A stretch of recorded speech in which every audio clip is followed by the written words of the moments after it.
Bienvenue dans le Temple Cosmique, un espace dédié aux starseeds, aux prêtresses, aux mystiques et aux piliers de lumière. Je m'appelle Jennifer et je suis ta guide pour venir activer tes parts cosmiques et mystiques et que tu puisses pleinement incarner qui tu es. Ici, on va parler de starseed, de peuples stellaires, de l'Atlantide, de la Lémurie, de channeling, mais aussi de vie passée, de mission de vie, d'énergétique et bien d'autres choses encore. Alors, rejoins-moi pour venir incarner pleinement qui tu es, incarner ta magie, vivre pleinement ta vie, une vie pleine de sens et remplir la mission que tu t'es donnée avant de venir sur Terre. Bonjour et bienvenue dans ce 5e épisode. J'avais envie de vous parler des vies antérieures. Des vies antérieures, des vies passées. Alors on va clarifier tout de suite, je dis vie passée par commodité parce que c'est un terme qu'on retrouve beaucoup. Pour moi, dans ma perception, parfois ce qui est là, c'est vraiment en train de se passer. Ce sont plutôt des vies qu'on va nommer parallèles. Donc quand je dirais vie passée, comprenez que c'est un ensemble. On dit qu'il n'y a pas de temps, il n'y a pas d'espace, mais notre cerveau n'étant pas encore vraiment capable d'appréhender cette histoire de temps, on va le garder linéaire et on va parler de vie passée. Alors, on me demande souvent quelles ont été mes vies passées. C'est une question qui revient vraiment très souvent et j'ai envie de vous demander déjà pourquoi vous avez envie de connaître vos vies passées. C'est une question qui est fondamentale parce que moi, dans ma pratique, je dis toujours, je ne prends pas de touristes. Si c'est juste pour aller gonfler votre ego, pour comprendre, pour aller voir toutes les vies où vous auriez fait de magnifiques choses, où vous auriez été roi, reine, Napoléon, ou je sais pas qui, en fait, c'est pas là que c'est intéressant. Et vous pourriez vraiment être déçu. Sachez qu'il faut vraiment aussi être préparé à tout, dans le sens où on n'a pas eu que des jolies vies, très loin de là, et on n'a pas fait que des belles choses. On a expérimenté toute la palette que nous permet l'incarnation. Donc on n'a pas été que des victimes, on a aussi été des bourreaux. Donc ça, c'est vraiment à prendre en ligne de compte lorsque vous voulez faire une exploration de vos vies antérieures. Demandez-vous vraiment pourquoi. Qu'est-ce qui vous pousse à aller explorer ça? Qu'est-ce que vous voulez comprendre? Nos vies passées peuvent vraiment influencer notre présent sur notre sphère physique, notre sphère émotionnelle, notre sphère mentale, spirituelle, etc. Pour moi, connaître ses vies passées, ça va permettre de mieux se connaître. Qui je suis au-delà de moi, là, Jennifer, ici et maintenant. Qui je suis? Qu'est-ce que j'ai vécu? Qu'est-ce qui est là aussi, qui n'est pas conscient en fait, qui reste caché, mais pourtant qui est là en moi et qui fait partie de moi. Ça permet aussi d'aller dans ces vies antérieures, de comprendre certaines expériences que l'on vit actuellement. Ça nous permet peut-être d'aller les voir sous une nouvelle perspective. Ça nous permet aussi de les transcender. Il y a un processus de guérison qui peut se faire dans les vies antérieures, mais parfois juste la conscientisation de ce qui s'est passé nous permet d'aller de l'avant. Donc ça permet aussi bien sûr de comprendre les choix qu'on a fait dans notre vie. Peut-être que ça viendra nous les valider. Ça vient nous montrer toutes les leçons qui ont été présentes, ce qu'on a appris et ce qu'on a peut-être à réapprendre. Ça peut justement prendre du sens. Ça peut aussi être utile pour découvrir des talents, des capacités, des aptitudes que nous avons eues et qui sont donc, pour moi, dans ma vision, toujours latentes en nous. Ça nous permet aussi d'aller faire des liens avec des lieux ou des personnes dans notre vie actuelle qui sont présentes, donc des liens qui auraient pu être donc issus de vies passées, des liens karmiques, donc comme je vous dis, autant avec des personnes qu'avec des lieux. Ça peut être utile aussi pour découvrir l'origine de peurs, de croyances, de pensées, de certaines émotions. Et puis bien sûr, ça va venir élargir votre conscience en tant qu'être. Pour moi, c'est un outil aussi de développement spirituel. Ça permet, pour ma part, ma toute première expérience avec les vies antérieures, ça a permis de débloquer mes capacités psychiques qui étaient latentes, mais qui étaient, disons, limitées, bloquées par notamment une mémoire de guérisseuse. Ça a été vraiment un game changer pour moi d'aller explorer mes vies antérieures parce que j'avais réellement envie de développer mes dons, mais j'y arrivais pas. Je me sentais vraiment bloquée, je me sentais dans la peur. Cette exploration a vraiment ouvert tout ce monde à moi et alors ça n'a pas été quelque chose d'instantané parce que ça faisait un moment que je traînais bien sûr toutes ces mémoires.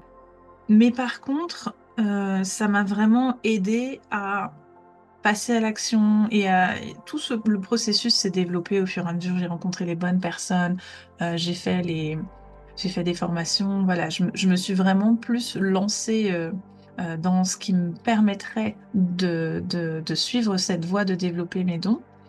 Et au fur et à mesure de mon chemin, il y a d'autres mémoires qui sont remontées en fait, notamment quand j'ai commencé à faire du magnétisme, j'ai eu du jour au lendemain, hein, vraiment, peur de faire du mal avec mes dons de magnétisme. J'ai tout de suite été chercher la racine karmique dans mes vies antérieures et c'était une mémoire atlante.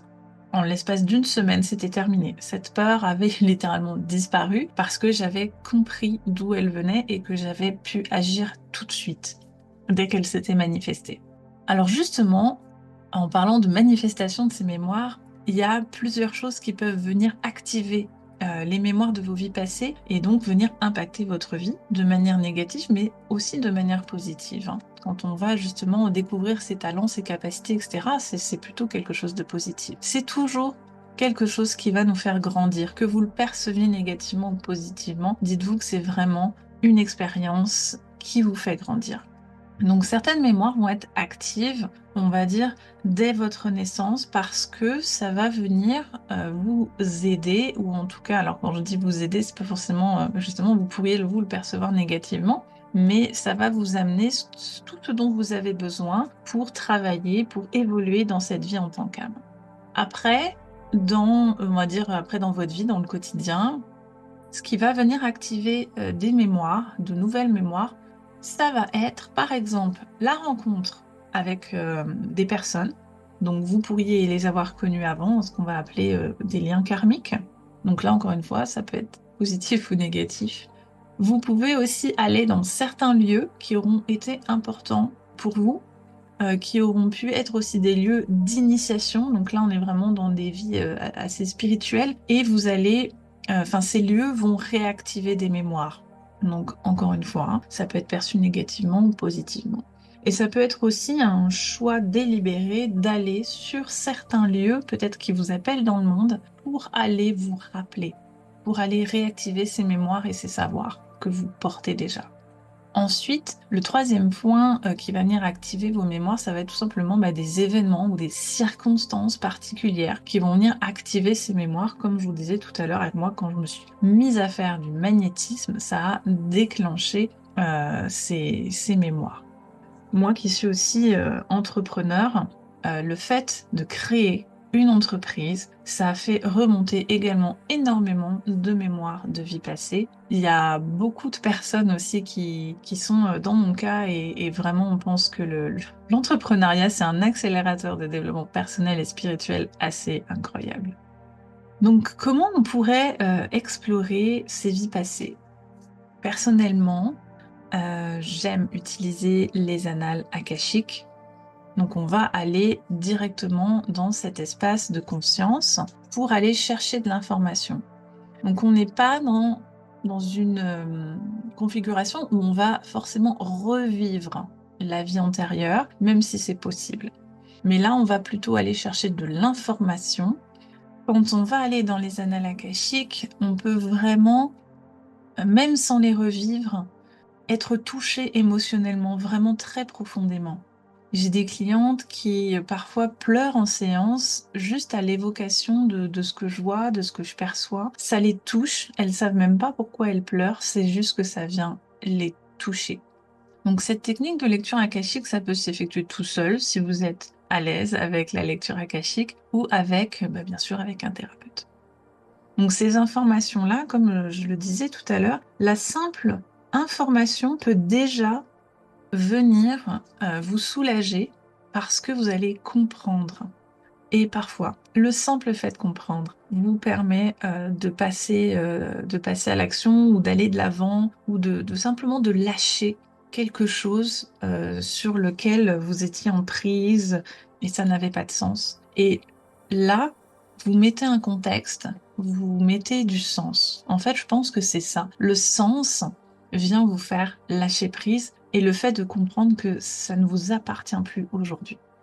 La deuxième façon d'explorer les vies antérieures, ça va être l'hypnose régressive. Donc ça va être justement, avec cet outil, on va revivre la vie, ou en tout cas certaines bribes.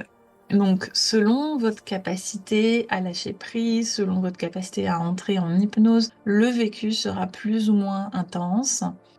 Vous pourriez revivre votre vie à la troisième personne, comme si vous étiez spectatrice, ou à la première personne. Ça dépend. Ça dépend des personnes, mais ça dépend aussi des vies auxquelles vous accédez. Moi, ça m'arrive un coup d'être à la première personne, un coup d'être à la troisième personne. Je pense que ça dépend de l'intensité qui est là.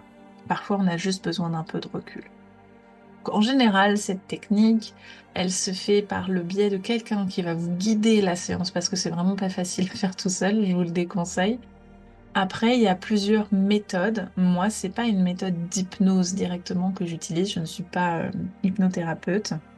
C'est une méthode d'expansion de conscience que j'ai apprise aux côtés de Patrick Drouot, qui est un spécialiste en vie antérieure et en état modifié de conscience. Après, vous avez d'autres techniques comme celle de Dolores Cannon qui sont là plus en hypnose et qui sont des séances qui peuvent être très très longues, mais auxquelles je ne suis pas formée. Troisième point, la lecture directement dans les corps énergétiques, justement des vies antérieures. On va les retrouver particulièrement dans le corps astral et dans le corps éthérique. Ce sont des mémoires qui ne sont pas forcément des mémoires racines. C'est-à-dire, quand vous avez une problématique, l'intérêt, quand je vais par exemple dans les annales akashiques, c'est d'aller dans le champ causal, donc d'aller directement à la racine lorsque c'est possible. C'est pas toujours possible. Des fois, il y a des étapes pour certaines personnes qui sont peut-être pas prêtes, à y aller, à aller jusqu'à la mémoire racine en fait. Donc, on va faire des étapes. Là, la lecture des corps énergétiques, on va juste percevoir des mémoires qui sont là et qui affectent le corps physique. En fait, c'est comme si elles coulaient du corps astral au corps éthérique, et plus elles se rapprochent du corps physique, eh bien, plus l'impact dans la vie présente va être important. Donc là, on va pas forcément aller libérer voilà, le karma racine, on va juste aller dégager, comprendre les vies qui sont impactantes dans notre vie actuelle.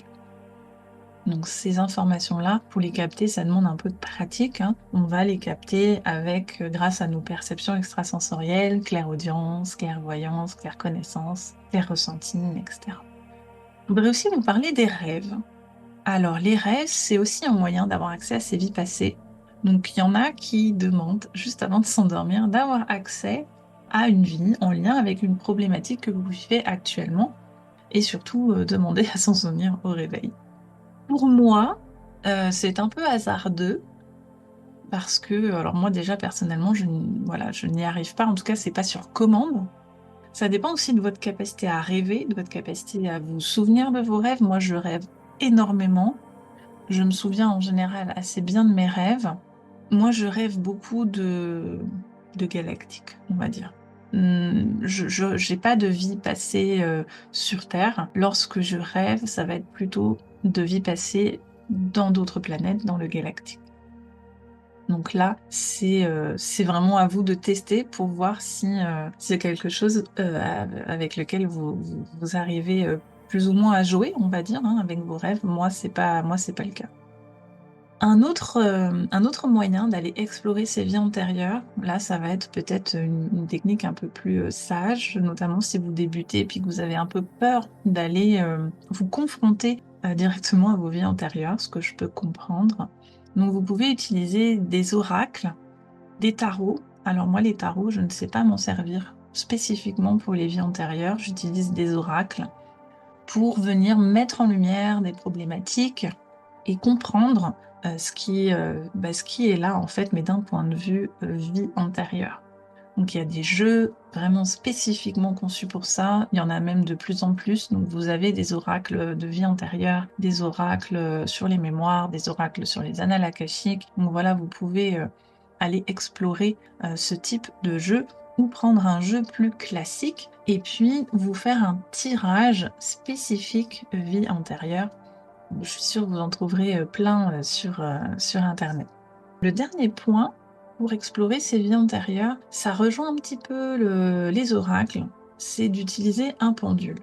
Vous allez prendre des planches, qu'on appelle aussi des abaques.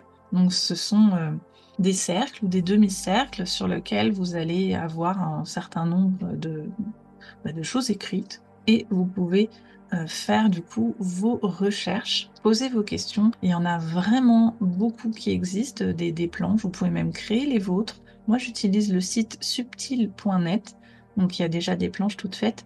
Et comme je vous dis, vous pouvez aussi créer les vôtres sur ce site, c'est gratuit. Donc c'est vraiment super. Vous avez plusieurs façons de procéder. Soit vous allez avoir une question peut-être très précise, d'aller chercher quelle mémoire vous portez par rapport à telle problématique dans votre vie. Mais vous pourriez aussi aller chercher, peut-être si ça vous plaît, d'aller précisément chercher une vie en particulier et vous allez faire du pendule, mais par exemple, vous allez commencer par, je sais pas, chercher une époque, chercher si vous étiez un homme, si vous étiez une femme, votre statut social, puis vous allez en fait poser tout un tas de questions de ce type. Mais encore une fois, dans tous les cas, dans toutes les techniques que je vous ai nommées, il faut toujours que vous ayez un objectif. Pas de tourisme, s'il vous plaît. Vous pourriez vraiment être déçu parce que vous n'auriez pas votre réponse, ou ça pourrait être intense. J'ai déjà eu des clients qui avaient certes une problématique, mais elles n'étaient pas prêtes à entendre, notamment les vies, comme je vous disais tout à l'heure, on a été victime, mais on a été aussi bourreau, et elles ne s'attendaient pas, cette personne, à avoir été un bourreau. Alors, c'était pas un bourreau qui coupe des têtes, mais voilà, elle avait tué des gens. Ça l'a vraiment choquée de savoir qu'elle avait cette facette en elle. Donc, soyez prêts à tout entendre quand vous faites ce genre de travail. Sinon, eh bien, tout simplement, il faut travailler sur vous. Vous pouvez faire du journaling, vous pouvez faire voilà, des choses plus douces avant d'aller plonger dans vos vies antérieures.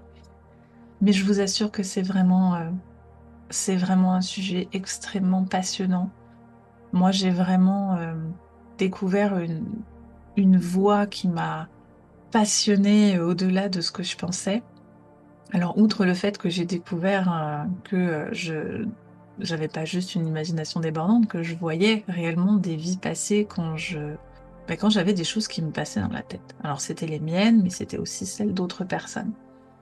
Et quand j'ai compris que c'était des vies antérieures, j'étais vraiment heureuse de pouvoir mettre ça au service des autres pour leur permettre d'avancer dans leur vie personnelle, spirituelle, professionnelle.